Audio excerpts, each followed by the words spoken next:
অবতল দর্পণ উত্তল দর্পণের রশ্মিচিত্রগুলো একটু জাস্ট চোখ বুলিয়ে দেওয়া, কোথায় সদ্বিম্ব করতে হচ্ছে সেই পার্শ্বসরণের মানটা বার করা। ওটা দুদিক থেকে হবে, একটা হচ্ছে 10 ডিগ্রির কম দেয় অ্যাঙ্গেলটা, তাহলে সেটা আমরাকে পাতলা প্রিজম হিসেবে ট্রিট করে সমীকরণটা করব। খুব সচেতনভাবে ডিরেকশনগুলো ভালোভাবে করতে হবে। যে ব্যাটারি চার্জ ঝালরের প্রস্থ নির্ণয়, 3টে বৈশিষ্ট্যের একটা করে করেসপন্ডিং লেখচিত্র আছে। 3 নম্বরের 2টো কোশ্চেন আসবে। বিঘটন ধ্রুবক এবং অর্ধায়ুর মধ্যে ওখানে একটা সম্পর্ক আছে। 4th সেমিস্টারে একটা নতুন পার্ট যোগ করেছে, পিএন জাংশনেরটা খুব ভালোভাবে পড়তে হবে। ফিডব্যাকের যে অসিলেটরের যে কন্ডিশনটা, বার্কহাউসেন ক্রাইটেরিয়া, পরবর্তী আলোর দিকটা করতে আর কোনো আমার অসুবিধা হবে না।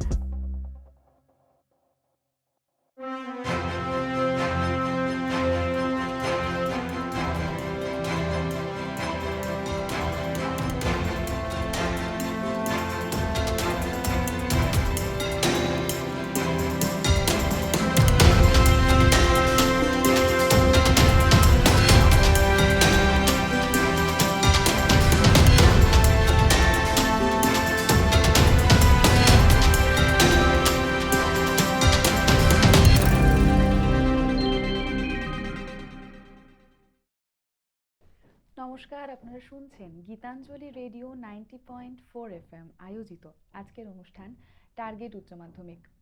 টার্গেট উচ্চ মাধ্যমিকের আজকের পর্বে আমাদের আলোচনার বিষয় পদার্থবিদ্যা অর্থাৎ ফিজিক্স।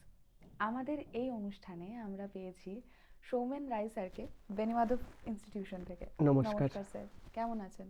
ভালো আছি স্যার। পরীক্ষার আর বেশি দিন হাতে নেই, এখন আবারও আপনার কাছে জানবো লাস্ট মিনিট সাজেশন কি কি হতে পারে পদার্থবিদ্যার উপর। প্রথমেই স্যার জানবো নাম্বার ডিভিশনটা কিরকম থাকছে। প্রথমেই বলি যে সেমিস্টার সিস্টেমের এবছরই প্রথম, যেটা 4th সেমিস্টারে যেটা হবে এবছরই প্রথম। তার আগে সব স্টুডেন্টই 3rd সেমিস্টার দিয়ে এসছে। এবছর 3rd সেমিস্টারের কোশ্চেনটা একটু কঠিন লেগেছে ছেলেদের, প্রথমবার দিচ্ছিল বলে, সেজন্য 2nd সেমিস্টারটাই ওদের কাছে একটা নাম্বার বাড়াবার একটা সুযোগ থাকছে। এবারে 4th সেমিস্টারে যেটা আছে, এখানে আগেরটাতে এমসিকিউ দিয়েছিল, এখানে থিওরি বেস কোশ্চেন লিখতে হবে। তো এখানে যে টপিকগুলো আছে নাম্বার ডিস্ট্রিবিউশন, প্রথমেই আছে অপটিক্স। অপটিক্সের অনেকগুলো চ্যাপ্টার মিলে যে ইউনিটটা তৈরি হয়েছে, সেখান থেকে 14 নাম্বার টোটাল আসবে। তার মধ্যে 2 মার্কসের আসবে 3টে, 1 মার্কসের আসবে 1 মার্কসের আসবে না, 2 মার্কসের আসবে 3টে, আর 3 মার্কসের আসবে একটা, আর 5 মার্কসের আসবে একটা, টোটাল 14 নাম্বার। এই যে অপটিক্সের পোর্শনে যে 14 নাম্বারটা, এটা যে অনেকগুলো চ্যাপ্টার পরপর আছে, সেই চ্যাপ্টারগুলো থেকে কিন্তু করতে হবে। কোনো একটা চ্যাপ্টার থেকেই যে আসবে এরকম কোনো ব্যাপার নেই, যে কোনো চ্যাপ্টার থেকেই আসতে পারে। তারপরে যে আছে ডুয়েল নেচার অফ ম্যাটার, সেখান থেকে 4 নাম্বার আসবে, 2 নাম্বারের কোশ্চেন আসবে। তারপরে অ্যাটমিক নিউক্লি থেকে যেটা আসবে 3 নাম্বারের 2 কোশ্চেন, টোটাল 6। আর ইলেকট্রনিক ডিভাইস, তারপরে আছে ইলেকট্রনিক ডিভাইস, এটাতে 3 নাম্বারের একটা কোশ্চেন, 5 নম্বরের একটা কোশ্চেন, টোটাল 8। আর কমিউনিকেশন বলে একটা চ্যাপ্টার আছে, যেটা একটা চ্যাপ্টার মিলেই একটা ইউনিট, সেখান থেকেও 3 নাম্বারের একটা কোশ্চেন আসবে, টোটাল 35 নাম্বারের কোশ্চেন এটা। এবারে যেহেতু এবছর কোশ্চেনের সংখ্যাও কিন্তু বেশি থাকবে কাউন্সিলের নিয়ম অনুযায়ী, এবছর ছাত্রদের যেহেতু প্রথম বছর, সেজন্যই অল্টারনেটিভ সব ডবল থাকবে, 2টো করতে হলে 4টে থাকবে। ঠিক আছে স্যার, আমরা প্রথমেই তাহলে অপটিক্সে আসি। অপটিক্স অংশে ভালো নম্বর তুলতে টিপস কি হতে পারে এবং প্রয়োজনীয় জায়গা কোনগুলো মনে রাখার জন্য? অপটিক্সের যদি বলতে হয়, অপটিক্সের চ্যাপ্টারগুলো প্রথম থেকে যখন শুরু করব, আমি চ্যাপ্টারগুলো এখন তো শেষ মুহূর্তের প্রস্তুতি, তো চ্যাপ্টারগুলো ধরে কোনগুলো জিনিস টপিকগুলো পড়তে হবে সেগুলো একটু করে লিখে সব যদি মাইন্ড ম্যাপ তৈরি করে রাখি, সেগুলো হবে। এবারে কোন জিনিসগুলো মনে রাখতে হবে প্রত্যেক চ্যাপ্টার থেকে, সেগুলো আমি একটু বলে দিচ্ছি প্রথমে। তাহলে প্রথমে আসছে, যদি আমি প্রথম যে চ্যাপ্টারটা হচ্ছে, সেটা হচ্ছে আলোর প্রতিফলনের যে চ্যাপ্টার আছে। ওই প্রতিফলনের চ্যাপ্টারতে যে জিনিসগুলো মনে রাখতে হবে, 2 ধরনের দর্পণ আছে, উত্তল দর্পণ আর অবতল দর্পণ। উত্তল অবতল দর্পণের যে একটা প্রমাণ আছে 1/v + 1/u = 1/f, এই যে প্রমাণটা, এই প্রমাণটা কিন্তু বড় কোশ্চেনে আসার চান্স থাকে। সেই জন্য এই প্রমাণটা ভালো করে দেখে রাখতে হবে। এটা একটা জ্যামিতির মতোই প্রমাণ, সদৃশ্যকোণী ত্রিভুজের মতো প্রমাণ করে, ছেলেদের খুব একটা কঠিন লাগে না, এই প্রমাণটা করে রাখতে হবে। এবার ওই প্রমাণটা করার সাথে সাথেই ওইটা দিয়ে কয়েকটা অঙ্কও কিন্তু দেখে রাখতে হবে। এই অঙ্কগুলো বেসিক অঙ্কই থাকে, 1/v + 1/u আর 1/f দিয়ে হয় ইউ এফ বলা থাকলো ভিটা বার করতে হবে, বা ভি এফ বলা থাকলো ইউটা বার করতে হবে। এরকম সহজ অঙ্ক থাকে, কিন্তু কোশ্চেনটা পড়ে বুঝতে হবে। কিন্তু এইখানে যে ভাইটাল যে জিনিসটা মনে রাখতে হবে সেটা হচ্ছে লাইটের ডিরেকশনটার জন্য, বস্তুকে কোথায় আমি যখন রাখবো দর্পণের, সেটা ডিরেকশনটা পজিটিভ হবে না নেগেটিভ হবে, সেটা কিন্তু মনে রাখতে হবে। ধরুন ভি প্রতিবিম্ব তৈরি হয়েছে 25 সেন্টিমিটার, এবার কোন দিকে তৈরি হয়েছে প্রতিবিম্ব সেটা অনুযায়ী সেটা -25 হতে পারে বা +25 হতে পারে। সেটা ছেলেরা যখন পড়বে তখন রে ডায়াগ্রামের ওইখানে দেওয়াই আছে যে ডিরেকশন কিভাবে আমরা কোনটা পজিটিভ ধরবো কোনটা নেগেটিভ ধরবো। আর ওখানে রৈখিক বিবর্ধনটা জানতে হবে, ভি এম সমান -v/u, এটা আমাকে জানতে হবে। ওইখান থেকেই দুটো প্রমাণ আসে অনেক বছরে, এম এফ ইউ আর ভি এর মধ্যে দুটো সম্পর্ক প্রমাণ করতে দেওয়া আছে, ওই প্রমাণটাও করতে হবে। এইগুলো যদি পড়া হয় তাহলেই মোটামুটি আলোর প্রতিফলনটা চ্যাপ্টারটা হয়ে যাবে। আর ওই অবতল দর্পণ উত্তল দর্পণের রশ্মি চিত্রগুলো একটু জাস্ট চোখ বুলিয়ে দেওয়া, কোথায় সদ্বিম্ব করতে হচ্ছে কোথায় অসদ্বিম্ব করতে হচ্ছে, আকারে ছোট হচ্ছে না বড় হচ্ছে সেগুলো। তারপরেই হচ্ছে আলোর প্রতিসরণ। আলোর প্রতিসরণ চ্যাপ্টারটা, এইটাতে প্রথমে এগুলো টেনেও একটু ছেলেরা পড়েছে, সেগুলোর সঙ্গে একটু মিল পাই বলে পড়তে ওদের খুব সুবিধা হয়। যে সমতল কাচফলকের মধ্যে যখন আলোর প্রতিসরণ হয় তখন যে পার্শ্ব সরণের মানটা, এটা ট্রেনে শুধু মনে পড়ে নেয় যে পার্শ্ব সরণ হচ্ছে, কিন্তু 12-এ পার্শ্ব সরণের মানটা বার করতে হয়। সেই পার্শ্ব সরণের মানটা বার করা ওইটা দুদিক থেকে হবে, একটা হচ্ছে প্রতিষ্ঠা করতে দিল বা ওইটাকে লাগিয়ে তোমার ডেটা দেওয়া থাকলো কত পার্শ্ব সরণ হবে সেটা বার করতে দেয়। সেই জন্য এইখানকার যে মেনলি প্রমাণগুলো আছে সেই প্রমাণগুলো একদিকে যেমন অঙ্ক করবার জন্য সমীকরণ হিসেবেও হেল্প হচ্ছে, আবার প্রমাণ হিসেবেও ডাইরেক্ট আসতে পারে। আবার আলোর প্রতিসরণের ওইখানে যেগুলো পড়তে হবে, আর একটা জিনিস প্রতিসরণের ওইখানেই আছে যে আমি একটা বায়ু মাধ্যম থেকে একটা কাচের ব্লকের ভিতরে একটা জিনিসকে দেখছি, সেটা একটু উচ্চতায় উপরে উঠে আসে, তাহলে সেটা কতটা উপরে উঠে আসবে এই সংক্রান্ত অঙ্ক আছে। সেই জন্য ওই থিওরিটা একটু মনে রাখতে হবে যে প্রতিসরাঙ্ক মিউ সমান প্রকৃত গভীরতা বা আপাত গভীরতা। এটা যদি বায়ু মাধ্যমে বা লঘু মাধ্যমে আমি থেকে দেখি, আর যদি ঘন মাধ্যম থেকে চোখ দিয়ে দেখি তো উল্টোটা হয়, ঘন মাধ্যমের প্রতিসরাঙ্ক মিউ সমান আপাত উচ্চতা বা প্রকৃত উচ্চতা। এইটা দিয়ে মেনলি এটা দিয়ে অঙ্ক আসে। এখানে একটা অঙ্ক আসে খুবই ইম্পর্টেন্ট অঙ্ক, 2-1 বছর আগে এসছিল, যে দুটি বিভিন্ন প্রতিসরাঙ্কের তরলকে আমি পরপর রাখলাম, নিয়ে উপর থেকে দেখলে কতটা উঠে আসবে, একটা প্রমাণ করতে হয় ওখানে যে কতটা উঠে আসবে, সেই প্রমাণটা বইয়ে আছে, সেই প্রমাণটা একটু ভালো করে দেখতে হবে। ওইখানে প্রমাণটা কতটা উঠে আসবে সেটা হচ্ছে d1/μ1 + d2/μ2, এই যে এই সমীকরণটা মনে রাখবে, এখানে দেখবে বইয়ে আছে, এটা প্রমাণটা করতে হবে।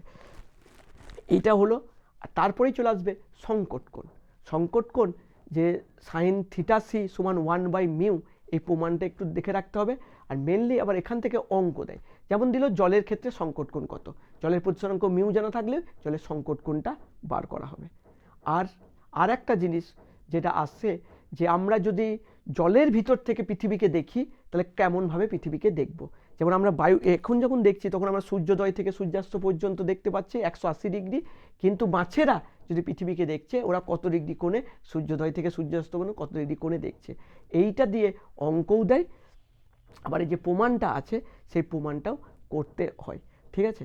এখান থেকেই একটা প্রমাণ বইয়ে আছে যে r = 3/√7h, এই প্রমাণটা খুবই আসে, যে জলের ভিতর একটা বাল্ব জ্বালা আছে, সেই আলোটা যে বৃত্তাকার পথে নির্গত হবে সেই বৃত্তের ব্যাসার্ধ কত, কত গভীরে আছে সেটা বলে দিল, এটা দিয়ে অঙ্কও দেওয়া হয়, আর রে ডায়াগ্রামটা আঁকতে হয়, আর এই প্রমাণটা করতে হয়। এটা বড় কোশ্চেনের জন্য প্রতিসরণ থেকে কিন্তু করার দরকার, এইটা খুব ঠিক আছে। আর অপটিক্যাল ফাইবারের যে সংকট কোণের কাজে লাগিয়ে অপটিক্যাল ফাইবারটা দিয়ে একটা অঙ্ক সাধারণত দেয়, এটা হচ্ছে আলোর প্রতিসরণ থেকে করতে হবে। আলোর প্রতিসরণের আর একটা পার্ট আছে যেটা হচ্ছে প্রিজম, যেটা 10এও পড়েছে আবার 12এও আছে প্রিজমটা। সেই প্রিজম থেকে প্রিজমের চ্যুতিকোণের যে 10এ যেটা আসে সেইটা করার দরকার নেই। তারপরেরটা যেটা আছে যে মিউ সমান sine A plus delta M by 2 by sine A by 2, ওই যে সমীকরণটা ওটা অঙ্ক আসবে আর প্রমাণ হিসেবেও আসার চান্স থাকে, অঙ্ক হিসেবেও আসে প্রমাণ হিসেবেও থাকে। আবার পাতলা প্রিজমের থাকে একটা ব্যাপার থাকে, অনেক সময় একটা অঙ্ক দেয় যে যে একটা প্রিজমের চ্যুতিকোণটা পার করতে দিয়েছে, কিন্তু যেগুলো লাগবে সেগুলো নেই, কিন্তু দেখা গেল যে প্রিজমটার যে অ্যাঙ্গেলটা সেটা দেওয়া আছে 5 ডিগ্রি। সাধারণত যদি 10 ডিগ্রির কম হয় সেই প্রিজমটাকে আমরা পাতলা প্রিজম হিসেবে ট্রিট করি। পাতলা প্রিজমের চ্যুতিটা কিন্তু অন্য ফর্মুলা একটা আছে, সেই ফর্মুলাটা দিয়েই কিন্তু করতে হবে। সেই জন্য আমাকে দেখতে হবে যে প্রিজমটা পাতলা প্রিজম দিয়েছে কিনা। যদি 10 ডিগ্রির কম দেয় অ্যাঙ্গেলটা, তাহলে সেটা আমাকে পাতলা প্রিজম হিসেবে ট্রিট করে সমীকরণটা করব।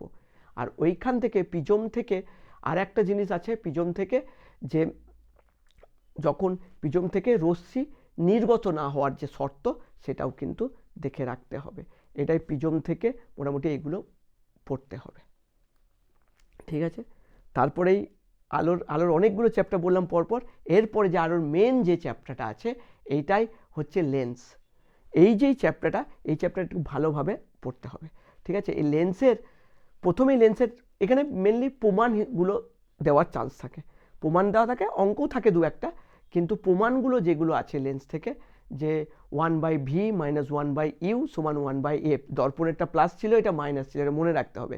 এখানেও যেমন আলোর ডিরেকশনটা আগের যেমন ছিল এখানেও সেই রকম ডিরেকশনটা ভাবতে হবে, ডিরেকশনটা দেখে এই প্রমাণটা করতে হবে। 1/v মাইনাস 1/u সমান 1/f। এখান থেকেও নিউটনের সমীকরণটা বলে একটা সমীকরণ আছে, সেই সমীকরণটা দেখতে হবে। আর এখান থেকে এই সূত্র লাগিয়ে অঙ্ক, আর ওই এম রৈখিক বিবর্ধন এম এর সাথে এফ ইউ ভি এর যে সম্পর্কগুলো আছে সেই সম্পর্কগুলো দেখতে হবে। আর এখানে মেনলি বইয়ে পরপর 5টা প্রমাণ আছে, যে উত্তল লেন্সের সদ্বিম্ব গঠন সংক্রান্ত 5টা প্রমাণ। বেশিরভাগ বছরই এই 5টা প্রমাণের মধ্যেই একটা প্রমাণ পরীক্ষাতে চলে আসে, অল্টারনেট করে একটা প্রমাণ আসেই বেশিরভাগ বছরই। কিন্তু যেহেতু এবছর সেমিস্টারের প্রথম বছর, তাও বলা যাচ্ছে না আসবেই কিনা, কিন্তু তবুও এইগুলো করে রাখতে হবে। 5টা প্রমাণ, উত্তল লেন্সের সদ্বিম্ব গঠনের সংক্রান্ত 5টা প্রমাণ আছে, সেই 5টা প্রমাণ খুব ভালোভাবে করতে হবে, ঠিক আছে। আর এখান থেকে লেন্সের যে অঙ্কগুলো করতে হবে একটু। আর লেন্স মেকার ফর্মুলা আছে একটা, লেন্স মেকার ফর্মুলা 1/f সমান mu minus 1 into 1/r1 minus 1/r2। এটা একটা ফর্মুলাটা প্রতিষ্ঠা করতে দেবে, প্রতিষ্ঠা করতে দেয়। আবার এটা থেকে বললো একটা উত্তল লেন্সকে আমি জলে ডুবিয়ে দিলাম, তার ফোকাস দৈর্ঘ্যের কী পরিবর্তন দেওয়া হবে, এটা হয় প্রমাণ করতে হবে। একটা হচ্ছে নিউমেরিক্যাল না বসিয়ে প্রমাণ করা, যে কোনটা বেশি হবে কোনটা কম হবে, আর হচ্ছে কত হবে। যদি নিউমেরিক্যাল বলে দেয় মানগুলো, তাহলে কত গুণ হবে বায়ুতে থেকে, ওটা কত গুণ হবে, 4 গুণ হয় 3.9, মানে 4 গুণের কাছাকাছি আমি ধরতে পারি, সেটাও বার করতে দিতে পারে। যে জলে একটা লেন্সকে আমি রাখলাম, তাহলে তার ফোকাস দৈর্ঘ্য কত হবে। লেন্স থেকে মোটামুটি এইগুলোই পড়তে হবে।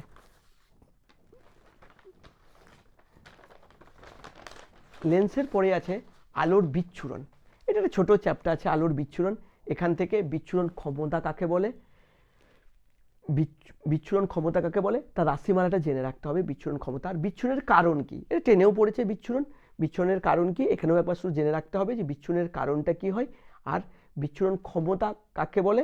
আর এখানে দুটো শর্ত আছে, একটা হচ্ছে বিচ্ছুরণহীন চ্যুতি, আর একটা হচ্ছে চ্যুতিবিহীন বিচ্ছুরণ। এই দুটো একটু ভালোভাবে দেখে রাখতে হবে বিচ্ছুরণের ক্ষেত্রে। আর ওইখানেই কয়েকটা নিঃসরণ বর্ণালী, শোষণ বর্ণালী, আর ফ্রনহোফার রেখা আর টেলুরিক রেখা, এইগুলো একটু ভালো। ওই ফ্রনহোফার রেখা এগুলো সংজ্ঞা টাইপের, যে ফ্রনহোফার রেখা কাকে বলে, এর গুরুত্ব কি, এখান থেকে আমরা কি কি জানতে পারি, টেলুরিক রেখা কাকে বলে, টেলুরিক রেখার গুরুত্ব কি, আর রমন ইফেক্ট কি, আর রমন ইফেক্টের যে দুটো লাইন আছে স্টোকস লাইন আর অ্যান্টি স্টোকস লাইন, এগুলো একটু কি, এগুলো সংজ্ঞা টাইপের একটু জেনে রাখতে হবে, ঠিক আছে। এরপরে আসবে আলোকীয় যন্ত্রাদি। আলোকীয় যন্ত্রাদি এই চ্যাপ্টারটাতে যে প্রথমেই আছে চোখের যে ত্রুটিগুলো আছে, টেনেও ছেলেরা পড়েছিল, কিন্তু এখানে অঙ্ক দেবে। এখানে মেনলি যে অঙ্ক দেয়, যে একটা লোক এত এত দূরের বই পড়তে পারে, তাহলে যার ত্রুটি আছে যে কাছের বই বই পড়তে পারে না, একটু দূরে রেখে বইটা পড়ে, তো এত দূর থেকে বইটা পড়তে পারে, তার চোখটা ঠিক করতে গেলে মানে কাছে থেকে এসে পড়তে যাচ্ছে কত পাওয়ারের চশমা লাগবে। এই যে হ্রস্বদৃষ্টি মানে মায়োপিয়া আর হাইপারমেট্রোপিয়া, এই দুটো দিয়ে অঙ্ক দেবে। এই দুটো অঙ্ক কিন্তু দেখে রাখতে হবে, মানে চোখের যে ত্রুটিগুলো আছে এই ত্রুটি, আর কোন লেন্স ব্যবহার করব, এগুলো তো ট্রেনেই ছিল, ছেলেরাও জানে, এগুলো শর্ট কোশ্চেনের হিসেবে এইগুলো থেকে যায়। এবারে এই দুটোর পরেই আছে অনুবীক্ষণ যন্ত্র আর নববীক্ষণ যন্ত্র। এইটা একটু বড় কোশ্চেন টাইপের হয়, 5 নম্বরের এইগুলো বড় বড় টাইপের হতে পারে। এবারে এখানে যেটা হলো, তো অনুবীক্ষণ যন্ত্র, এটা হচ্ছে রশ্মিচিত্রটা আঁকতে হবে, রশ্মিচিত্র একটু পরিষ্কার রশ্মিচিত্র আঁকতে হবে। কোনো কোনো বছর কোনো কিছু না লিখতে দিয়ে শুধুমাত্র যৌগীয় অনুবীক্ষণ যন্ত্রের রশ্মিচিত্রটি অঙ্কন করেই দিয়ে দিল। সেই জন্য খুব ভালোভাবে ঘরে প্র্যাকটিস করে এই যৌগিক অনুবীক্ষণ যন্ত্র আর হচ্ছে নববীক্ষণ যন্ত্র, এই দুটো যন্ত্রের যে রশ্মিচিত্র রেখে রাখতে হবে, আর ওদের কার্যপ্রণালীটা পড়ে রাখতে হবে। আর ওখান থেকে ওদের বিবর্ধন সংক্রান্ত যে রাশিমালাটা আছে, সেই রাশিমালাটা প্রতিষ্ঠা করা, আর ওই রাশিমালাটা মনেও রাখতে হবে, কারণ অঙ্কর ক্ষেত্রে ওইটা কাজে লাগবে। এটাই হচ্ছে আলোকীয় যন্ত্রাদি। এই পোর্শনে যে আলোকের যে ব্যাপারটা হলো, সেই আলোর যে হলো সেগুলো হচ্ছে জিওমেট্রিক্যাল অপটিক্স। জিওমেট্রিক্যাল অপটিক্স মানে এখানে সবসময় মানে রশ্মিচিত্রগুলো আঁকার দিকে আমাকে কিন্তু খুব ভালোভাবে গুরুত্ব দিতে হবে। আর প্রমাণগুলো করবার সময় খুব সচেতনভাবে ডিরেকশনগুলো ভালোভাবে করতে হবে। আর অঙ্ক করবার সময় ডিরেকশনগুলো যদি ঠিকঠাক না হবে, তাহলেই কিন্তু অঙ্ক ভুল হয়ে যাবে। তো কোন দিকে থাকলে, সেই জন্য খুব সচেতনভাবেই আমাকে ডিরেকশনগুলো মনে রাখতে হবে। এটা আলোকের একটা দিক হলো, ঠিক আছে। আলোটা অনেক বড় চ্যাপ্টার, প্রথমেই বলেছিলাম। তারপরে যেটা আছে আলোকের ব্যতিচার, এটা একটা চ্যাপ্টার, ব্যতিচার, অপবর্তন আর সমবর্তন। এই পোর্শন থেকেই আগে পুরনো সিলেবাসে 5 নম্বরের কোশ্চেন দিত। এবছর হয়তো এখান থেকেই 5 নম্বরের কোশ্চেন যেটা বলে আসার আছে, চান্স আছে, সেটা হয়তো এখান থেকেই দেবে। ব্যতিচার, ব্যতিচারের জিনিসটাতে আমি কি কি পড়ব, ব্যতিচার কাকে বলে, ব্যতিচার গঠনের মানে স্থায়ী ব্যতিচার গঠনের জন্য যে শর্তগুলো, সেগুলো ভালোভাবে জানতে হবে। গঠনমূলক ব্যতিচারের শর্ত, আর গঠনমূলক ব্যতিচার আর ধ্বংসাত্মক ব্যতিচার গঠনের জন্য কি শর্ত, আর ইয়ংয়ের ডবল স্লিট এক্সপেরিমেন্ট যেটা আছে সেখান থেকে যে ব্যতিচার ঝালরের প্রস্থ নির্ণয়, এটা খুব ভালোভাবে আমি বলছি সব স্টুডেন্টদেরকে এটা খুব ভালোভাবে করে রাখবে, যে ব্যতিচার ঝালরের প্রস্থ নির্ণয়, ঠিক আছে। এই ব্যতিচার ঝালরের প্রস্থ নির্ণয়টা আসার চান্স আছে, ব্যতিচার ঝালরের, কারণ এটা এই চ্যাপ্টার থেকে এটা বড় কোশ্চেনের মধ্যে ব্যতিচার ঝালরের প্রস্থ নির্ণয়টা করতে হবে। আর এই ব্যতিচার ঝালরের প্রশ্নটা হয়ে গেলেই ওইখান থেকেই আমি একটা ছোট্ট অঙ্ক আসার চান্সও থাকে, কারণ ওটা যখন দেবে ওটার সঙ্গে 3+2 যদি করে, তাহলে ওটার সঙ্গে একটা ছোট্ট অঙ্ক যোগ করে দেবে। আর ইন্টারফারেন্স প্যাটার্ন যেটা হলো, তার লেখচিত্রটা ভালোভাবে জানতে হবে। এটাই হয়ে গেল ব্যতিচার। ও ব্যতিচারের চ্যাপ্টার থেকে আর একটা জিনিস আছে, হাইগেনস প্রিন্সিপল। হাইগেনস প্রিন্সিপলটা ভালো করে মুখস্থ করতে হবে। আর হাইগেনস প্রিন্সিপল থেকে প্রতিফলনের প্রমাণ আর প্রতিসরণের প্রমাণ, কয়েক বছর আগে পর্যন্ত অল্টারনেটিভ ইয়ারে প্রতিফলন এক বছর আসতো, প্রতিসরণ একবার আসতো হাইগেনস প্রিন্সিপল থেকে, কিন্তু এই বছরও করে রাখতে হবে, কেন যেহেতু প্রথম বছর প্রতিফলন হাইগেনস প্রিন্সিপল থেকে প্রতিফলন প্রমাণ, প্রতিসরণ প্রমাণ, এটা একটু বড় আছে। এই প্রমাণটার জন্য ছবিটা ভালো করে করতে হবে। কয়েক বছর আগেও দিয়েছিল যে ওরা প্রমাণটা দেয়নি, কিন্তু প্রতিফলনের প্রমাণের জন্য রশ্মিচিত্রটা কি হবে, শুধু ওই রশ্মিচিত্রটাই দিয়ে দিয়েছিল, ওটাতেই 2 নাম্বার দেওয়া ছিল, ঠিক আছে। এটাই হয়ে গেল এই ব্যতিচারের দিকটা। এরপর ব্যতিচারের পরে হচ্ছে অপবর্তন। অপবর্তনটা যখন পড়ব, সেই অপবর্তন পড়তে গেলে প্রথমেই অপবর্তন কাকে বলে, অপবর্তন আর ব্যতিচারের যে পার্থক্য, কারণ অপবর্তনটা আসলে ব্যতিচারই হয়, কিন্তু গৌণ উৎস থেকে আসার আলোর ব্যতিচার হয়। সেই জন্য এই অপবর্তন আর এই ব্যতিচারের পার্থক্যটা ভালোভাবে জেনে রাখতে হবে। আর অপবর্তনের 2 ধরনের অপবর্তন আছে, ফ্রেনেল অপবর্তন আর ফ্রনহফার অপবর্তন। এই ফ্রেনেল অপবর্তন আর ফরহফর অপবর্তন এই দুটোর সংজ্ঞা এবং কোথায় এটা হয় সেটা ভালোভাবে দেখতে হবে। ঠিক আছে, এটা মানে কোথায় ফ্রেনেল অপবর্তন কাকে বলে, কোথায় এটা ঘটে, এরকম যদি কোশ্চেন দিয়ে দেয় তখন তার কোথায় দেখা যায় ফ্রেনেল অপবর্তন বা ফরহফর অপবর্তন, তখন ওই উদাহরণগুলো দিতে হবে। আর এখানে যেটা করার একটাই, যে সেন্ট্রাল ম্যাক্সিমাম বেরোয়, সেই সেন্ট্রাল ম্যাক্সিমামটার উইথটা বের করাটা জেনে রাখতে হবে, কারণ ওটা অঙ্কের ক্ষেত্রেও দিতে পারে আবার প্রমাণ হিসেবেও দিতে পারে। এটা অপবর্তনের দিকটা হয়ে গেল। ঠিক আছে, অপবর্তনের পরেই ওইখানে একটা রিজলভিং পাওয়ারের একটা ছোট্ট টপিক আছে, রিজলভিং পাওয়ার। সেই রিজলভিং পাওয়ারটা কাকে বলে, আর নববীক্ষণের জন্য যেহেতু আলোকীয় যন্ত্রটি আমরা ওইখানে পড়ছি, সেই জন্য ওটার সঙ্গে একটা লিঙ্ক আছে, যে একটা নববীক্ষণ যন্ত্রের রিজলভিং পাওয়ারের সূত্রটা আর দূরবীক্ষণ যন্ত্রের রিজলভিং পাওয়ারের সূত্রটা জেনে রাখতে হবে। তারপরেই আসবে সমবর্তন। সমবর্তন কাকে বলে, সমবর্তন কোন কাকে বলে, সমবর্তন সময় যে প্রমাণ একটা আছে এখানে বুস্টার ল, এই বুস্টার লটা ভালোভাবে পড়তে হবে, যে সমবর্তনের ক্ষেত্রে বুস্টার ল কি, ওর রাশিমালাটা, বুস্টার ল এর রাশিমালাটা প্রমাণ করতে হবে। আর তারপরে ওইখানে যে একটা দ্বিপ্রতিসরণ বলে একটা কথা আছে, যে দ্বিপ্রতিসরণের ফলে একটা এক্সট্রাঅর্ডিনারি ই রে আর ও রে অর্ডিনারি রে এটা হয়। এবারে কোনো ক্রিস্টালের মধ্যে যখন যাই তখন দু ধরনের প্রতিসরণ হয়ে এক্সট্রাঅর্ডিনারি রে ই রে আর ও রে দুটোতে ভেঙে যায়। এবারে কাদের ক্ষেত্রে কোনো ক্ষেত্রে ই রেটা বেশি বেগে যায়, ও রেটা কম বেগে যায়, কারো ক্ষেত্রে ও রে বেশি বেগে যায়, ই রে কম বেগে যায়। তাহলে এর জন্য এই হিসেবে ক্রিস্টালগুলোকে আমি ভাগ করেছি নেগেটিভ ক্রিস্টাল, পজিটিভ ক্রিস্টাল, এদের উদাহরণগুলো জেনে রাখতে হবে। কাকে বলে নেগেটিভ ক্রিস্টাল, কাকে বলে পজিটিভ ক্রিস্টাল, কাকে বলে এদের উদাহরণটা। আর অপটিক অ্যাক্সিস যেটা আছে ইউনিঅ্যাক্সিয়াল ক্রিস্টাল আর বাইঅ্যাক্সিয়াল ক্রিস্টাল কি, এদের উদাহরণগুলো জেনে রাখতে হবে। তারপরে আর একটা সমবর্তনের লাস্ট জিনিস আছে, পোলারয়েড কি, পোলারয়েড ব্যবহার কোথায় করা হয়। ওখান থেকেও একটা কোশ্চেন দেয়, যে সানগ্লাসে কাঁচের পরিবর্তে যদি আমি পোলারয়েড ব্যবহার করি তাহলে কি সুবিধা হবে। ঠিক আছে, এইগুলো কোশ্চেনগুলো করলেই আলোর যে দিকটা এতক্ষণ ধরে আমি বললাম, এগুলো সব টপিকগুলো কভার হয়ে যাবে। ঠিক আছে, বেশ। এরপরে স্যার পরের যে চ্যাপ্টারটায় সেটাতে যাই, ডুয়েল নেচার ম্যাটার। এখান থেকে আমার আসছে 3 নাম্বারের দুটো প্রশ্ন। 3 নাম্বারের দুটো প্রশ্ন। হ্যাঁ, এখান থেকে আমি কিভাবে কি প্রিপারেশন নেব, সাজেশন কোনগুলো থাকছে।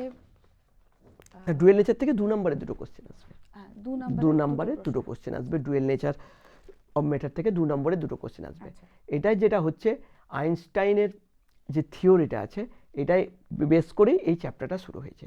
তাহলে এখানে প্রথমেই যেটা পড়তে হবে, এখান থেকে এই যে আলোর পরবর্তী যে ধাপগুলো এবারে যে চ্যাপ্টারগুলো আসছে, এগুলোই আমি বলি যে আমাদের যে ফিজিক্সের যে এই সেমিস্টারে যেটা আছে, এটাই হচ্ছে কিন্তু মানে ক্রিকেট খেলার যেটা পাওয়ার প্লে। যত ছোট ছোট কোশ্চেন এখানে আছে, খুব সহজ ব্যাপার জিনিসগুলো, আর এটাতে পুরো ফুল নাম্বার চলে আসবে। একটু ভালোভাবে লিখলেই অঙ্কের মতো পুরো নাম্বারটা উঠে যাবে।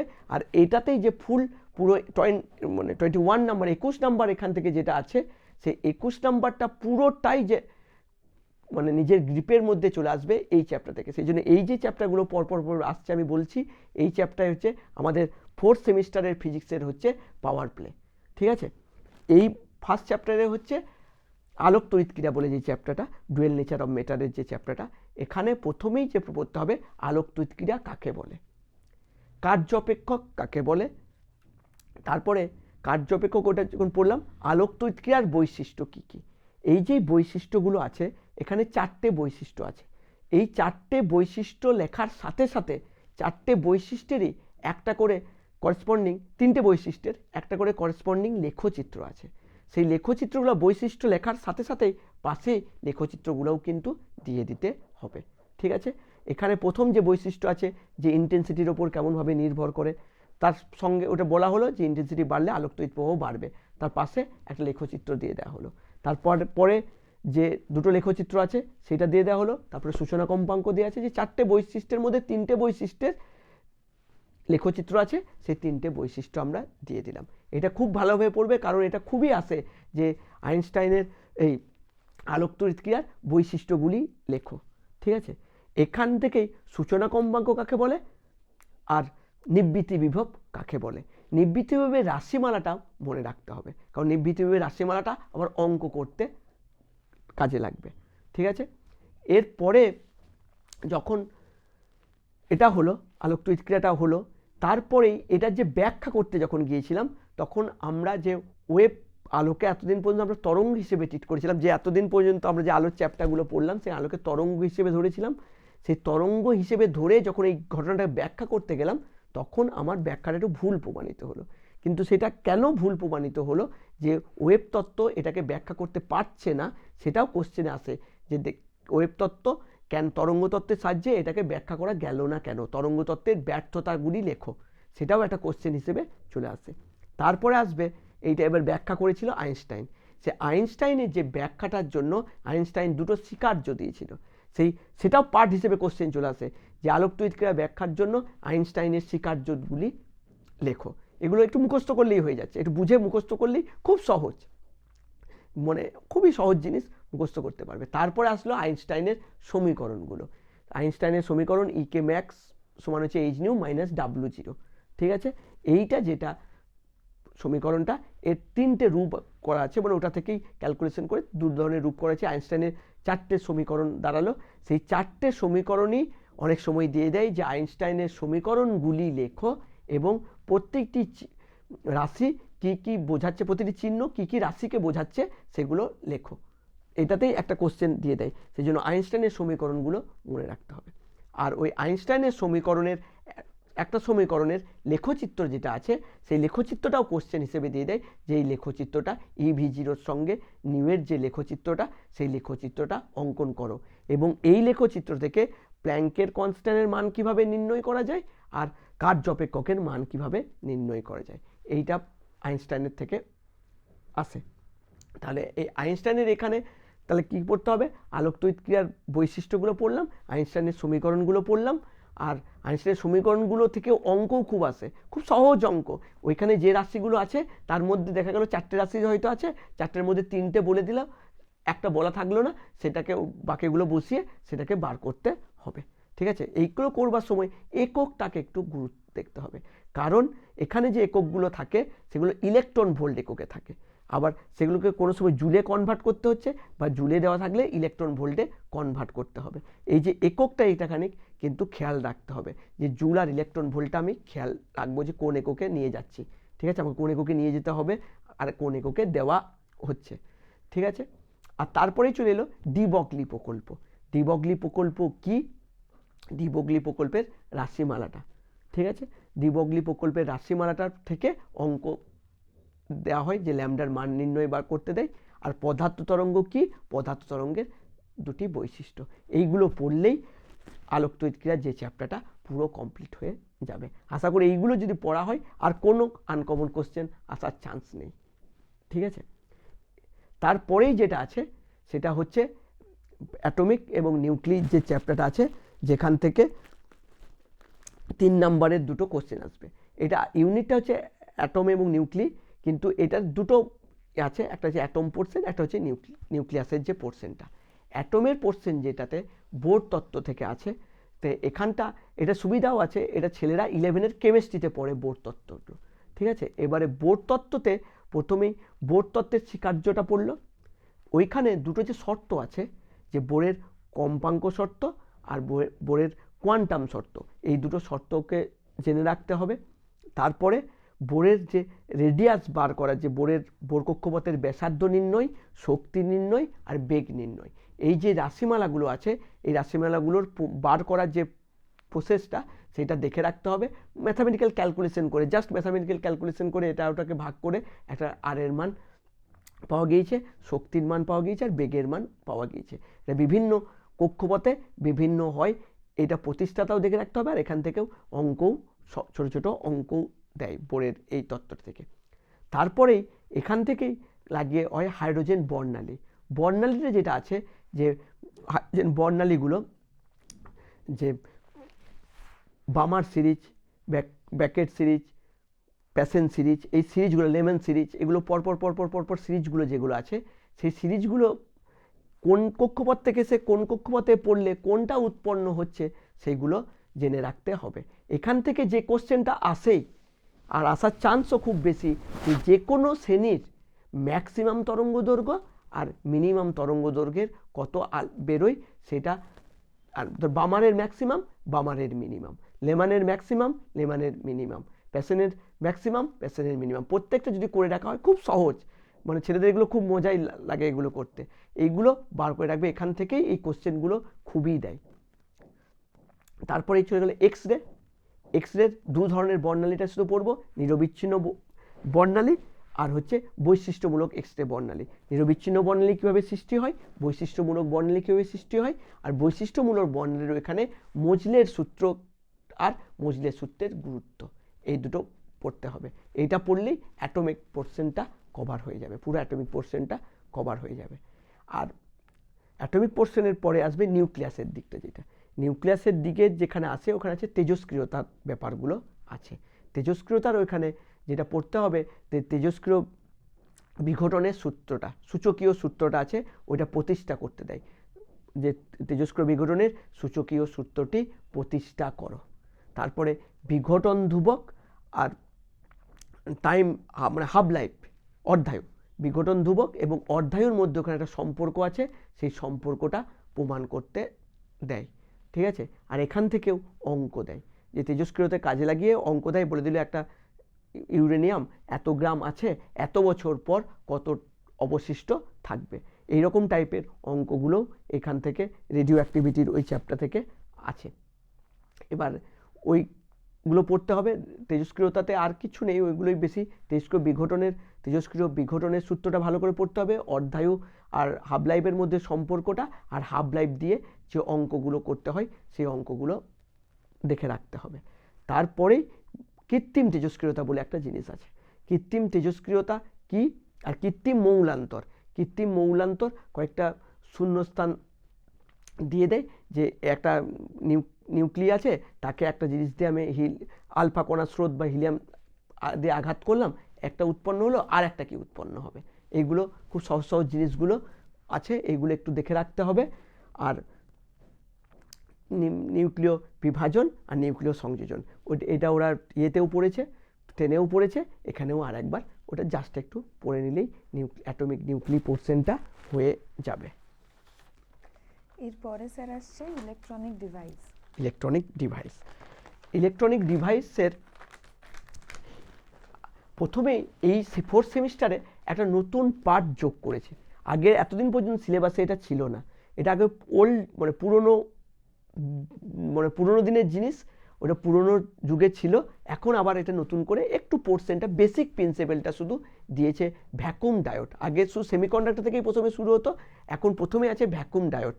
সেই ভ্যাকুম ডায়োডটা যেহেতু নতুন সিলেবাসে যোগ করেছে, সেই আর সিলেবাসেও লেখা আছে যে বেসিক প্রিন্সিপালটা, সেই জন্য বেসিক প্রিন্সিপালটা বইয়েও অল্প করেই ছোটো করেই দেওয়া আছে, ওইখানে বেসিক প্রিন্সিপালটা একটু জেনে রাখতে হবে। যে ভ্যাকুম ডায়োড, যে থার্মো আয়নিক নিঃসরণটা যেটা হয়, যে তাপ দিয়ে কোনো একটা পদার্থ থেকে ইলেকট্রন নিঃসরণ করবার যে ঘটনা, সেটাকে হচ্ছে তাপীয় আয়ন নিঃসরণ। এটার সাহায্যেই যে আমি ডায়োড তৈরি করছি, ট্রায়োড তৈরি করছি।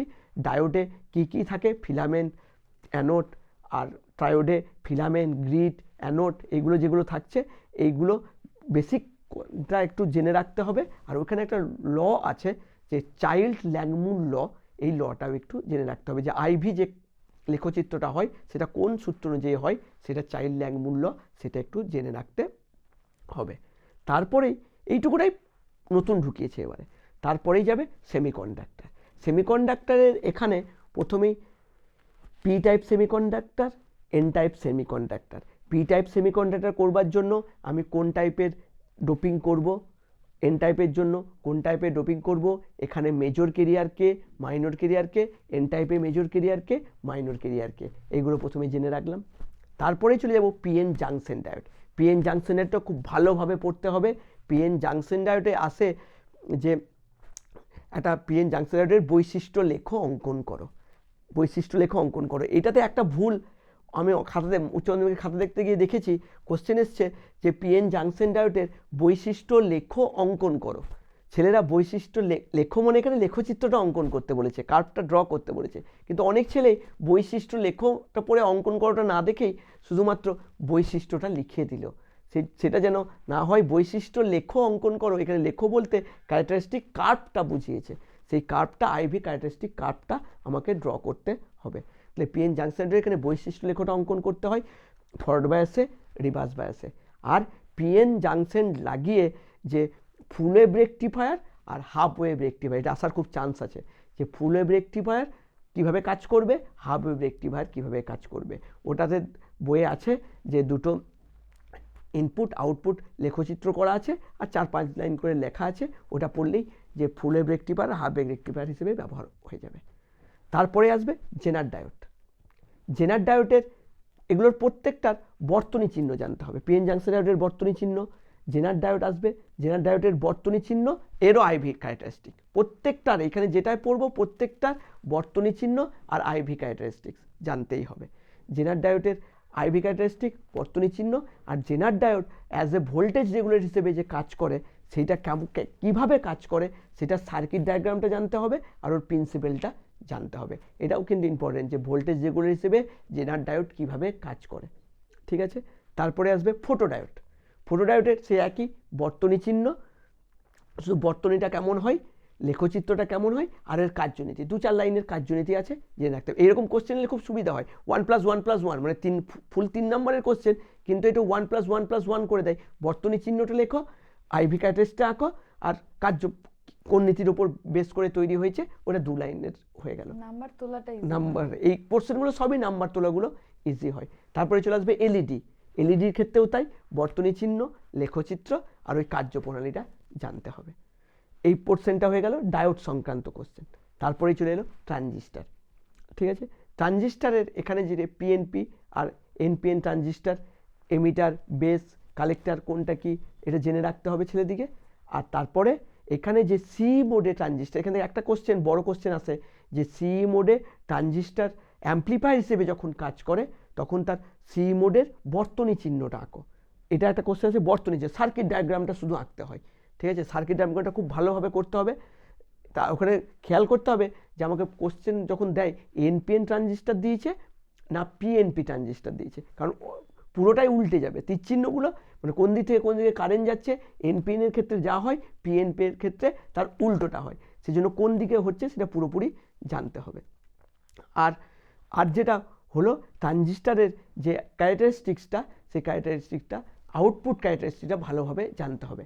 ওইখানে যে কোশ্চেন আছে যে আউটপুট ক্যারেক্টারিস্টিকটা ড্র করো এবং ওইখানে 3টে রিজিয়ান আছে, সেই 3টে রিজিয়ানকে চিহ্নিত করো, অ্যাক্টিভ রিজিয়ান, স্যাচুরেশন রিজিয়ান আর কাট অফ রিজিয়ান। এই যে 3টে রিজিয়ান, এই 3টে রিজিয়ান আমাকে চিহ্নিত করতে হয় আর এই আইভি ক্যারেক্টারিস্টিকটা আঁকতে হয়। এটাই ট্রানজিস্টারের সি মোড ট্রানজিস্টার হয়ে গেল। ঠিক আছে, এবার সি ট্রানজিস্টার যে অ্যাম্প্লিফায়ার হিসেবে কীভাবে কাজ করে সেটা, যে তখন একটু কার্যপ্রণালীটা কীভাবে কাজ করে তার প্রিন্সিপালটা একটু দেখে রাখতে হবে, ওটাও দিয়ে দেয়। আর এখান থেকে ওই আলফা আর বিটা বলে দুটো রাশি আছে, সেই আলফা বিটা রাশি দুটো জানতে হবে আর ওদের মধ্যে সম্পর্কটা প্রতিষ্ঠাটা করে রাখতে হবে। এটা প্রতিষ্ঠাটাও যায়, আবার ওই আলফা বিটা বের করার যে অঙ্ক, সেই অঙ্কগুলোও থাকে। ঠিক আছে, এরপরে আছে নেগেটিভ মানে ফিডব্যাক অ্যাম্প্লিফায়ার। ফিডব্যাক অ্যাম্প্লিফায়ারে ওইখান থেকে শুধুমাত্র নেগেটিভ ফিডব্যাকের যে অসিলেটরের যে কন্ডিশনটা, বার্কহাউসেন ক্রাইটেরিয়া শর্ত, ওই শর্তটা আমাকে জেনে রাখতে হবে, বাস। আর কিছু এখান থেকে পড়ার দরকার নেই। ইলেকট্রনিক ডিভাইসের প্রথম পোর্শন দিকটা, ইলেকট্রনিক ডিভাইসের দুটো পোর্শন, এইগুলো হচ্ছে এইগুলো যন্ত্রগুলো হলো মানে ট্রানজিস্টার, ডায়োড টায়োড এইগুলো হলো। তারপর হচ্ছে ডিজিটাল সার্কিট। ডিজিটাল সার্কিটের দিকে যেটা আছে, এখান থেকেও খুব সহজ একটা, যারা কম্পিউটার শিখেছে তাদের কম্পিউটার যখন শেখানো হয় মাধ্যমিকের পর, তখনই ওরা একটা জিনিস শিখে নেয় যে বাইনারি থেকে ডেসিমেল কনভার্ট করা, ডেসিমেল থেকে বাইনারিতে কনভার্ট করা, এইগুলো এইখানে আছে। তাই জন্য এই যে চ্যাপ্টারতে এখানে প্রথমে অ্যানালগ আর ডিজিটাল, এর মধ্যে যে সিগন্যালগুলো মানে পার্থক্যটা জেনে রাখতে হবে, অ্যানালগ সিগন্যাল কী, ডিজিটাল সিগন্যাল কী, এর পার্থক্যটা দিয়ে দিতে পারে, অ্যানালগ আর ডিজিটালের পার্থক্যটা। আর বাইনারি থেকে ডেসিমেলে কনভার্ট করা, ডেসিমেলে থেকে বাইনারিতে কনভার্ট করা। আর এখানে তারপরে আসবে গেটগুলো, যে তিনটে gate, or gate, and gate আর নট গেট, এই তিনটে গেটের সার্কিট ডায়াগ্রাম, বর্তনী চিহ্ন, বুলিয়ান বীজগণিত আর ট্রুথ টেবিল, এই চারটে পাট করে আসে, কিন্তু একটা বড় কোশ্চেনে ফুল হয়ে যায় কিন্তু। তাহলে প্রত্যেকটা গেটেরই আমি ট্রুথ টেবিল করব, বুলিয়ান বীজগণিত করব, আর চিহ্নটা, বর্তনী চিহ্নটা আর ওর সার্কিট ডায়াগ্রামটা কিভাবে হচ্ছে, এ অর গেট, অ্যান্ড গেট আর নট গেট।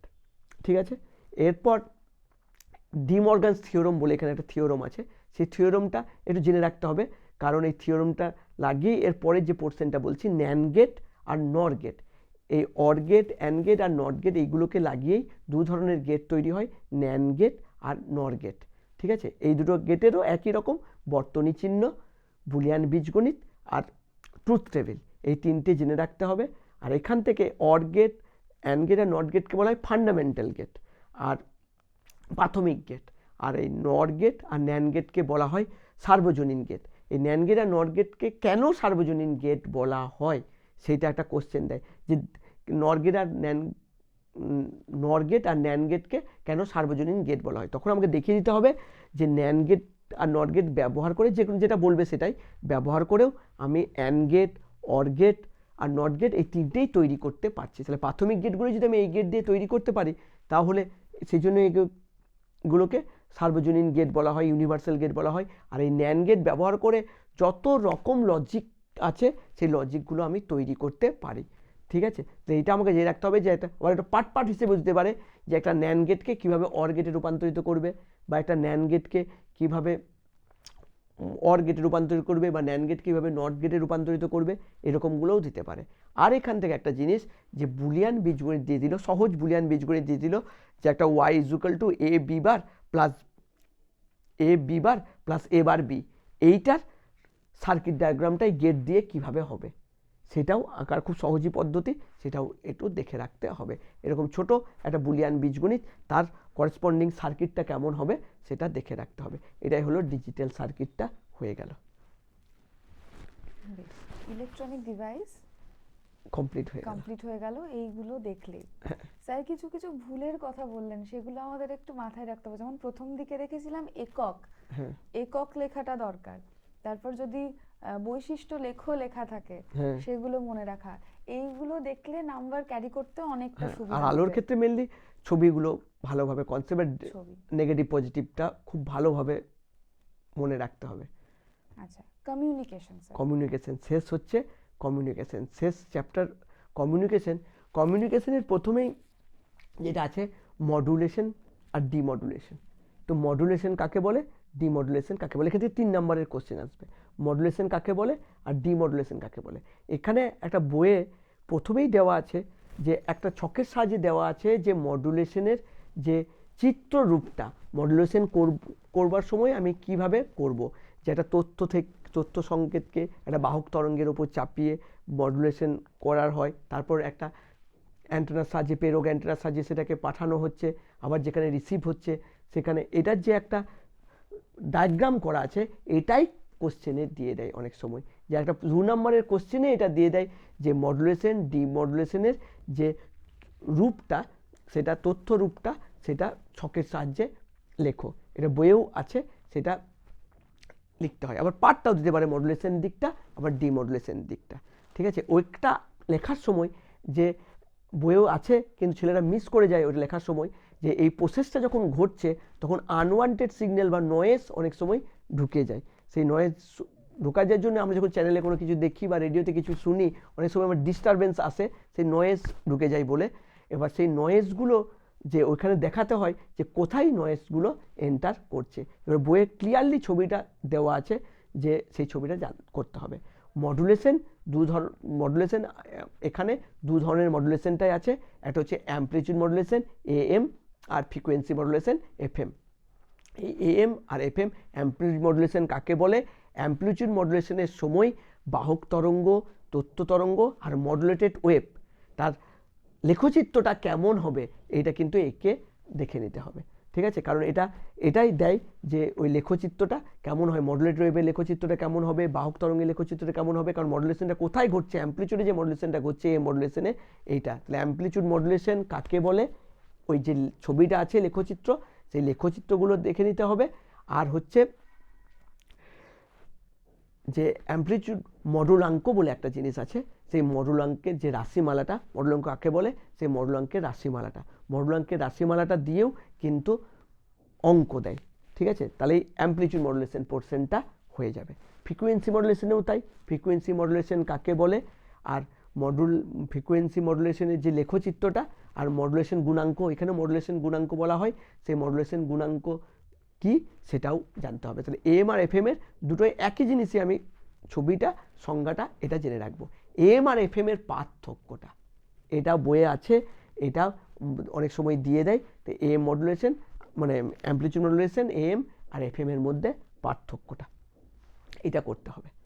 আর বাহক তরঙ্গ হিসেবে যখন আমি ব্যবহার করি তখন যে ফ্রিকোয়েন্সিগুলো ব্যবহার করা হয়, সেই ফ্রিকোয়েন্সির বইয়ে একটা চার্ট দেওয়া আছে যে এত থেকে এত কিলোহার্টজ এই শর্ট ওয়েভ, মিডিয়াম ওয়েভ, এই যে ভাগগুলো দেওয়া আছে, আর কোথায় ব্যবহার করা হয়, যে স্বল্প দূরত্বে রেডিও সম্প্রচারের কোনটা ব্যবহার করছি, বেশি দূরত্বে রেডিও সম্প্রচারের কোনটা ব্যবহার করছি, এফএম রেডিওতে কোনটা ব্যবহার করছি, সেইগুলো ছকের সাহায্যে দেওয়া আছে, ওইগুলো একটু মনে রাখতে হবে।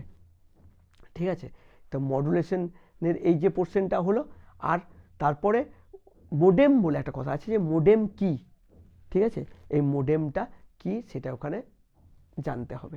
এখান থেকে 3 নম্বরের কোশ্চেন, আর যে কয়েকটা শর্ট কোশ্চেন থাকে, যে শর্ট ওয়েভ রাত্রের বেলায় দিনের থেকে রাতের বেলায় স্পষ্ট কেন শুনতে পাওয়া যায়, এই টাইপের কিছু শর্ট কোশ্চেন ছোটো ছোটো বেসিক থেকেই, মডুলেশন ডিমডুলেশন থেকেই আসে, সেগুলো জানতে হবে। ঠিক আছে, বেশ স্যার, জানবো লজিক গেট আর তাদের ট্রুথ টেবিল মনে রাখার সহজ উপায় কি হতে পারে পরীক্ষার আগে এখন? মানে এটা মনে রাখতে হবে যে লজিকটা আমাকে প্রথমে বুঝতে হবে কি লজিক। তাহলে প্রথমে যদি আমি বলি অর গেটের ট্রুথ টেবিল যে হবে, ইনপুট দুটো ইনপুট অর গেট হয়, তাহলে এ বি দুটো ইনপুট, এই পাশের পোর্শনটা প্রথমে আমি লিখে দেবো, যে যে কী হবে 0 0 0 0 1 1 0 1 1, এটা প্রত্যেকটা ইনপুট ট্রুথ টেবিল জারি করব, এই পাশটা সবার ক্ষেত্রেই এক, 0 0 0 1 1 0 1 1। এবার অর গেট যদি বলা হয়, তাহলে অর কথাটার অর্থই হচ্ছে অথবা, তাহলে যে কোনো একটাতে 1 যার আছে সেটার ক্ষেত্রে 1 বসাবো, বাকিটাতে 0 বসাবো। তাহলে অর গেটের ট্রুথ টেবিলটা হয়ে গেল। প্রথমটাতে 0 0 ছিল, তাহলে কোনোটাতেই 1 নেই, 0। তারপরটাতে হচ্ছে 0 1 ছিল, তাহলে একটাতে 1 আছে, তাহলে 1 হলো। এইটাতে 1 আছে, 1 হলো। লাস্টের দুটোতেই 1 আছে, তাহলে 1 হলো। তাহলে 0 1 1 1, এরকমভাবেই মনে রাখতে হবে। লজিকটা কোন লজিকে হচ্ছে, তারপরে অ্যান্ড লজিক মানে দুটোতেই যেটাতে অন থাকবে বা 1 থাকছে, এখানে এই পাশে লেখাটা একই লিখলাম, 0 0 0 1 1 0 1 1, তাহলে দুটোটাতেই যেটা 1 আছে, তাহলে লাস্টেরটাতে আছে, লাস্টেরটাতে 1, বাকি সবে হচ্ছে 0। ঠিক আছে, এমনি করেই মানে ট্রুথ টেবিলগুলো মনে রাখতে হবে। আচ্ছা স্যার, 2 নাম্বারের আর 3 নাম্বারের কিছু প্রশ্ন থাকছে, কিভাবে আমি লিখবো 2 নাম্বার আর 3 নাম্বার, মানে এনাফ হবে লেখাটা নাম্বার ক্যারি করার জন্য? হ্যাঁ, 3 নাম্বারের কোশ্চেন যেটা থাকবে, তো সেটা কোশ্চেনটা কেমন আসছে তার উপর নির্ভর করতে হবে। এবার খুব ভালো নাম্বার তুলতে গেলে যদি লাইটের পোর্শন দিকে হয়, কারণ আমাদের জানতে হবে যে আমাদের কাছে মানে পরীক্ষার্থীর পরিচয়টাই হচ্ছে, যে এক্সামিনে যারা আমরা খাতা দেখব তাদের কাছে খাতাটাই হচ্ছে তার পরিচয়। খাতাটা যত সুন্দরভাবে সে মানে আমাদের কাছে রিপ্রেজেন্ট করতে পারবে, আমরা ততটাই সুন্দর। তারপরে এটা নয় যে বেশি লিখবো, আমি টু দ্য পয়েন্ট লিখবো, কিন্তু যেগুলো দরকার সেগুলো প্রত্যেকটা জিনিসই যেমন থাকে।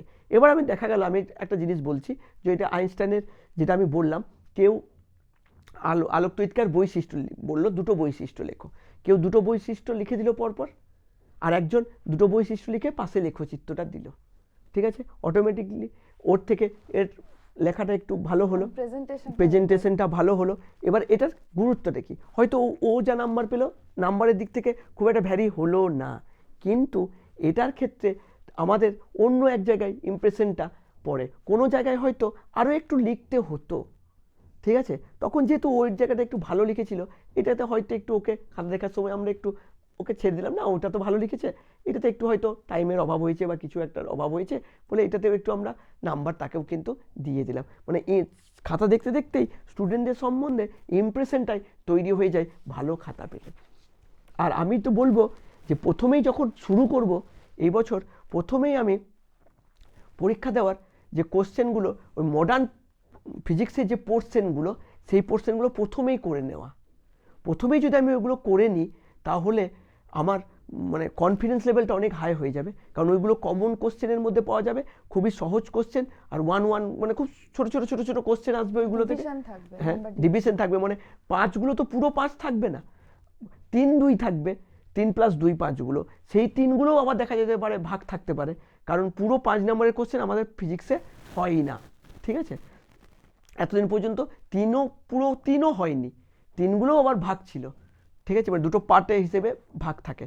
তো ওইগুলো যদি আমি মডার্ন ফিজিক্সের দিকটা প্রথমেই করে নিই, 21 নাম্বার আমার খুব অল্প সময়ের মধ্যে হাতে চলে আসে, আর ওইগুলো করতে বেশি টাইমও লাগবে না। যেমন ট্রুথ টেবিল লিখতে ওই 3 নম্বর একটা কোশ্চেন, ট্রুথ টেবিল, বুলিয়ান বীজগণিত আর বর্তনী চিহ্ন লিখতে অল্প একটু সময় লাগবে, বাস একটা 3 নম্বরের কোশ্চেন হয়ে গেল, আমার কনফিডেন্স লেভেলটা অনেক বেড়ে যাবে। সেই জন্যই আমি একটু বলবো যে মডার্ন ফিজিক্সের দিকটা প্রথমে করে নিতে, তারপর আলোর দিকটা ধরতে। আচ্ছা স্যার, নিউমেরিক্যাল এই ক্ষেত্রে ভুলগুলো কমানোর জন্য কি ধরনের পরামর্শ দেবেন আপনি? নিউমেরিক্যাল করতে গেলে এখন নিউমেরিক্যালগুলোর জন্য প্রথমেই চ্যাপ্টার ওয়াইজ যে সূত্রগুলো পেলে, প্রত্যেক বইয়েও এখন করে দিয়েছে, যে সূত্রগুলো আছে সেই সূত্রগুলো খুব ভালো করে মুখস্থ রাখতে হবে, তাহলেই এইচএস লেভেলের, আমি জয়েন্টেল বলছি না, এইচএস লেভেলের আশা করি কোনো প্রবলেমই আটকানোর মতো নয়, যদি সূত্রগুলো প্রত্যেকটা মনে থাকে। এবারে যে কোনো অঙ্ক, ছেলেরা আসলে ভয় বেশি পায় ফিজিক্সটাকে বলেই তারা অঙ্ক ভুল করে। প্রথমেই যে কোনো অঙ্ক পড়েই দেখতে হবে কি কি দেওয়া আছে আমার হাতের অস্ত্র কি কি দেওয়া আছে, যেইগুলো দেওয়া আছে, আর আমাকে কি বার করতে হবে। সঙ্গে সঙ্গে মনে করতে হবে যে যেইটা বার করতে হবে আর যেইগুলো দেওয়া আছে তাদের সঙ্গে রিলেশন আছে, কোন সম্পর্কগুলো, কোন সূত্রটাতে সেই সম্পর্কটা আছে, সেই সূত্রটা আমি মনে করলাম, দেখা যাবে ও এইটা তো, বাকিগুলো সব বলে দেওয়া আছে, ওইটা বার করার কিছুই নয়, শুধু পুট করে দেওয়া।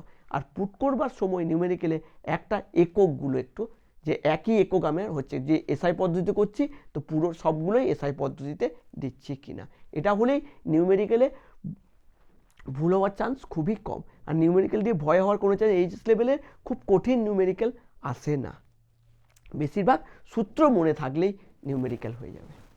আচ্ছা স্যার, ইলেকট্রনিক ডিভাইস অধ্যায়ে ডায়াগ্রামের গুরুত্ব কতটা? হ্যাঁ, ডায়াগ্রামের গুরুত্ব তো আছেই, ডায়াগ্রামের উপরই তো নির্ভর করছে অনেক কিছু। যেমন আমি যখন ডায়াগ্রামগুলো আঁকবো, ব্যাটারির সাইনটা যেটা দিচ্ছি ট্রানজিস্টারের ক্ষেত্রে, ট্রানজিস্টার সিই মোডে যে এমিটারটাকে কমন করব, ইনপুটটাকে ফরওয়ার্ড বায়াসে রাখবো আর আউটপুটটাকে রিভার্স বায়াসে রাখবো, সেটা করবার জন্য যে ব্যাটারিটাকে কোন দিকটা, পজিটিভ দিকটাকে বেসের সঙ্গে কানেক্ট করবো না নেগেটিভ দিকটা কানেক্ট করবো, এটা যদি ভুল হয়ে যায় তাহলে পুরো জিনিসটাই উল্টে গেল, যে রিভার্স বায়াসটা ফরওয়ার্ড বায়াস হয়ে গেল, ফরওয়ার্ড বায়াসটা রিভার্স বায়াস হয়ে গেল।